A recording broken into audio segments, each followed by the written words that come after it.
बारिश में गरीब माँ बेटी चाय समोसे वाली। हे भगवान, इस बारिश को भी अभी आना था। सुबह से एक भी आलू नहीं बिका, ऊपर से इस बारिश की वजह से सारे आलू भी भीग कर खराब हो गए। अब मैं क्या बेचूंगा। बारिश में भीगता हुआ सुनील अपने आलू के ठेले को लेकर घर लौट रहा होता है कि तभी रास्ते में पानी से भरे एक गड्ढे में सुनील का पैर फंस जाता है, जिसके चलते सुनील के पैर में काफी गहरी चोट लगती है। भगवान तो इतना निर्दयी कैसे हो सकता है। सुबह से एक आलू की बिक्री नहीं हुई, बारिश की वजह से सारे आलू खराब हो गए और अब ये चोट।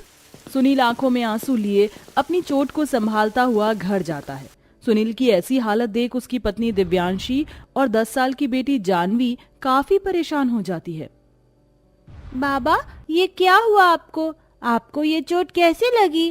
क्या बताऊं बेटा, जब भगवान ने ही किस्मत में दर दर की ठोकरें खानी लिखी है तो भला हम क्या कर सकते हैं।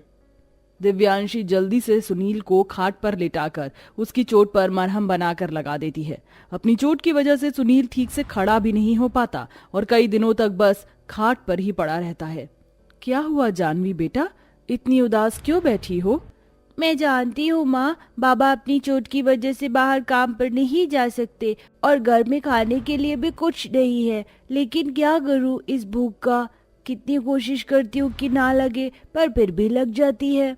जानवी की बात सुन दिव्यांशी अपने आंसू नहीं रोक पाती और अपने घर के हालात देखते हुए दिव्यांशी अब कई घरों में नौकरी की तलाश के लिए जाती है, लेकिन हर जगह से दिव्यांशी के हाथ बस निराशा ही लगती है। दिव्यांशी, जानवी, तुम दोनों मुझे माफ कर देना। अपनी इस चोट की वजह से मैं ठीक से उठ भी नहीं पा रहा हूँ और ना ही तुम लोगों का पेट भर पा रहा हूँ। सबसे ज्यादा डर तो मुझे इस बात का ही है कि कहीं घर में रखे रखे ये सारे आलू खराब ना हो जाएं। कैसे बेचेंगे हम इन्हें। सुनील की बात सुन दिव्यांशी आलू की तरफ देखती है, जिसे देख उसके मन में एक ख्याल आता है। अगर बाजार में हम सिर्फ आलू बेचने के लिए जाएंगे तो महंगाई की वजह से ज्यादा बिक्री नहीं होगी, और अगर आलू बारिश में भीग गए तो हमारा बहुत नुकसान होगा। इसलिए मैं सोच रही थी क्यों ना हम इन आलू के समोसे बनाकर बेचें। बारिश का भी मौसम है और लोगों को तो बारिश के मौसम में पकौड़े समोसे खाना काफी पसंद होता है। आप ठीक कह रही हो माँ, मेरे स्कूल के बाहर भी एक अंकल रोज समोसे कचौरी का ठेला लगाते हैं। हमारे स्कूल के सभी टीचर और बच्चे उनसे हर रोज समोसे कचौरी लेकर खाते हैं। माँ, इसमें मैं भी आपकी मदद करूंगी। दिव्यांशी का आइडिया सुनील को भी काफी पसंद आता है, जिसके बाद दिव्यांशी अपने पैरों में पड़ी चांदी की पायल को ले जाकर सुनार की दुकान पर गिरवी रख उससे मिलने वाले पैसों से समोसे और साथ में चाय बनाने का सारा सामान ले आती है और अगले ही दिन अपनी बेटी के साथ ठेले पर चाय समोसा बनाने का सारा सामान रख बाजार चली जाती है। चाय ले लो, चाय गर्मा गर्म अदरक इलायची वाली चाय ले लो। आइए आइए और बारिश के मौसम में गर्मा गर्म चटपटे समोसे खाइए। एक समोसा सिर्फ 5 रुपए का। एक समोसा और एक कप चाय लगाना। ये लीजिए आपके 2 समोसे और चाय। जहां माँ समोसे और चाय बनाने का काम करती, वहीं बेटी चाय समोसे के ठेले पर आ रहे लोगों को चाय समोसे सर्व करती। ऐसे ही कुछ दिन गुजर जाते हैं और दोनों माँ बेटी की बारिश के मौसम में चाय समोसे बेचकर काफी अच्छी कमाई होने लगती है। भगवान का लाख लाख शुक्र है कि जितना सोचा था उससे अच्छी कमाई हो रही है। चाय समोसे के काम से अगर भगवान ने चाहा तो जल्दी हमारी किस्मत बदल जाएगी। दोनों माँ बेटी चाय समोसे बेचते हुए आपस में बात कर रही होती हैं कि तभी अचानक मौसम का रुख बदलता है और आसमान में काले घने बादल छा जाते हैं। इसी के साथ तेज हवाएं भी चलने लगती हैं। माँ, लगता है बहुत जोरों की बारिश होने वाली है। बेटा, मैंने ठेले के नीचे एक तिरपाल रखा है, जल्दी से दे वरना बारिश में भीगकर सारी चाय और समोसे खराब हो जाएंगे। दिव्यांशी जल्दी से अपने चाय समोसे के ठेले पर तिरपाल बांध देती है और थोड़ी देर में घमासान बारिश शुरू हो जाती है। मुझे तो डर लग रहा है, चलो ना घर चलते हैं। दोनों माँ बेटी अपने चाय समोसे का ठेला लेकर घर की तरफ जा रही होती हैं कि तभी बारिश इतनी तेज बढ़ जाती है कि उनका तिरपाल भी बारिश रोक नहीं पाता, जिसके चलते अब सारा बारिश का पानी उनके समोसे और चाय पर आ गिरता है और देखते ही देखते सब कुछ खराब हो जाता है। हे भगवान, ये क्या हो गया? आज तो ठीक से बिक्री भी नहीं हुई थी और सारी चाय समोसे बर्बाद हो गए। दिव्यांशी जानवी आंखों में आंसू लिए जैसे तैसे करके घर पहुंचती हैं और अगले दिन चाय समोसे बेचने के लिए फिर से निकलती हैं, लेकिन इस बार बारिश से उनकी चाय और समोसे खराब ना हो इसलिए वो ठेले के चारों तरफ अच्छे से पन्नी बांध देती हैं। हे भगवान, कल तो इतना नुकसान हो गया, लेकिन आज कुछ नुकसान ना हो। दोनों माँ बेटी डर डर के चाय समोसे बेच रही होती हैं कि तभी बारिश के साथ इतनी तेज आंधी आती है कि दोनों माँ बेटी अपने समोसे और चाय का ठेला नहीं संभाल पाती, जिसके चलते उनका ठेला हवा से अपने आप आगे बढ़ने लगता है और एक खंबे से टकराकर टूट जाता है। अब हम लोग क्या करें?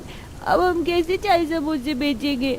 अपना ठेला टूट जाने की वजह से अब दोनों माँ बेटी चाय समोसे नहीं बेच पाती, जिसके चलते अब धीरे धीरे उनके घर में खाने की कमी होने लगती है। ऐसे ही एक दिन दिव्यांशी अपने आंगन में झाड़ू लगा रही होती है कि तभी उसकी नजर एक औरत पर जाती है जो अपने सर पर टोकरी रखकर घूमकर जामुन बेच रही होती है। ये देख दिव्यांशी बचे कुछ पैसों से जल्दी से मार्केट से 2 बड़ी टोकरी लाती है, जिसमें एक टोकरी के अंदर समोसे और एक टोकरी के अंदर चाय का सामान रख दोनों माँ बेटी फिर से चाय समोसे बेचने के लिए निकल जाती हैं। बारिश से हमने अपनी चाय और समोसे तो बचा लिए, लेकिन खुद पूरा भीग गए, कहीं हम बीमार ना पड़ जाएं। जहां सभी मर्द बारिश की वजह से अपनी दुकान बंद और काम छोड़ घर में आराम कर रहे होते हैं, वहीं ये दोनों माँ बेटी अपने परिवार का पेट पालने के लिए बारिश में भीग भीग कर चाय समोसे बेचती हैं। लेकिन ज्यादा भीगने की वजह से जानवी की तबीयत खराब हो जाती है। आचू, आचू, आचू। हे भगवान, बेटे तुझे तो बहुत तेज बुखार है, ऐसी हालत में तुझे अकेला छोड़कर मैं कैसे जाऊं? मैं ठीक हूँ माँ, और बाबा भी तो मेरे साथ है। अब जाओ, मेरी फिक्र मत करो। अब जब जानवी बीमार होती है तो दिव्यांशी खुद अकेले चाय समोसे बेचती है, वहीं जब दिव्यांशी बीमार होती तो जानवी अकेले जाकर चाय समोसे बेचती, और ऐसे ही कई दिन गुजर जाते हैं। जानवी चाय समोसे बेच रही होती कि तभी उसकी नजर एक रेलवे स्टेशन पर जाती है जहाँ काफी सारे लोग होते हैं। इतनी भीड़ देख जानवी दौड़ते दौड़ते अपनी माँ के पास जाती है।